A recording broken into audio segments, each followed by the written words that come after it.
Okay, so you've heard of NPCs, the non-player characters. Is our world actually filled with backdrop people? Okay, so Dolores Cannon usually comes up in this topic, but let's take a look at what she actually said. This information is coming from Convoluted Universe Book 4 and Book 5.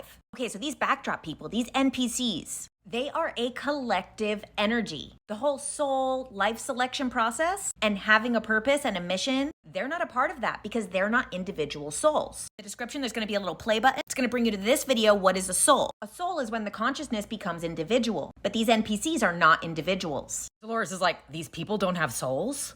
I don't understand. They do not, they are just images. They do not have a higher self. Dolores is like, if I touched one, would I be able to tell the difference? No, you're surrounded by them. Reality is made of many layers. They're only involved with the shallowest of layers. Dolores is like, so they're just energy. They are holographic images. Why are they here? They're here to create the experience so that light source beings that break off from the source creator and go through an individual soul evolution journey are able to learn their lessons. Those NPCs help us learn these lessons. And Dolores says, because so many main player characters are here on Earth at this time to change the planet and make it better, these NPCs are on a script right now to destroy the planet. They are angry because they're here to provoke us so that we could actually pass the lesson. So this gets me thinking, what if the Karen phenomenon is our own creation and they're just NPCs? Okay, now let's check what Tim from Cosmic Disclosure says. There seems to be some non-player characters. They look like humans,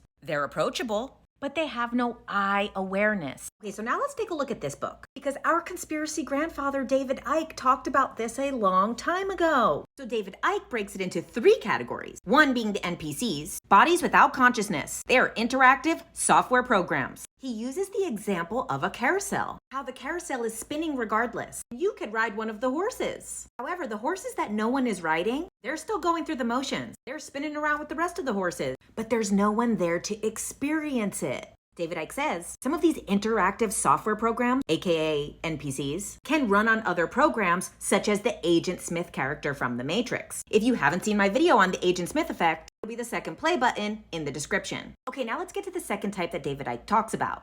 These other people do have consciousness. They are so entranced and deluded by the Matrix, it's as though they are trapped in a virtual reality prison and their identity is a programmed personality. These people are the main energy source for our Matrix, which feeds off of their fear, guilt, and frustration. We're gonna put a pin in that. Let's go to the third type. Okay, this third group is the smallest of all. These are people who have enough awareness to realize that we are in an illusion and that our true selves, beyond the walls of this software program, we are just a fractal of an infinite oneness. Now let's go one step further with this NPC thing. This blog called Ego Mind prefers to use the word non-player consciousness, which once again says they do not have individual minds. They lack these qualities because they lack awareness of themselves and others. But he chooses to use the word consciousness instead of character. One, because everything has consciousness, but also because the word is more appropriate. To con is to make someone believe something. The next part of the word means having knowledge. And the final part is your state of being. When the knowledge is deceptive, it creates our state of being. Sometimes they are also called non-source players. Once again, we see this repeated from the David Icke book. The Matrix runs on energy, specifically from source players' negative emotion. One argument for why NPCs exist is to propel the continuation of the Matrix by inciting the main player character into feeling emotions that would continue to create this reality. Well, damn. Sounds a bit Karen to me.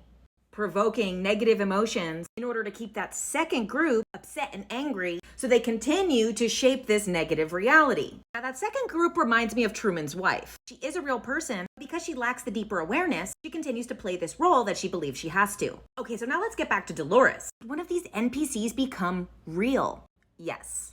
When you focus and interact with them, you help them evolve slightly away from that hive soul. Dolores is like, wait, so do they become real instantly? And no, it's not immediate. It won't be in this lifetime. Once again, Tim from Cosmic Disclosure says the same thing. You can evoke something in them. My soul, my consciousness could raise a soul. Okay, now something really important to remember. You'll never be able to know who's an NPC. If Pac-Man didn't have the ghosts, what would the game really be? Even though they're in the background, these people are essential to our growth and evolution as a soul. And this is why we have to have gratitude and compassion towards the things that provoke us because they're just giving us the opportunity to learn and grow.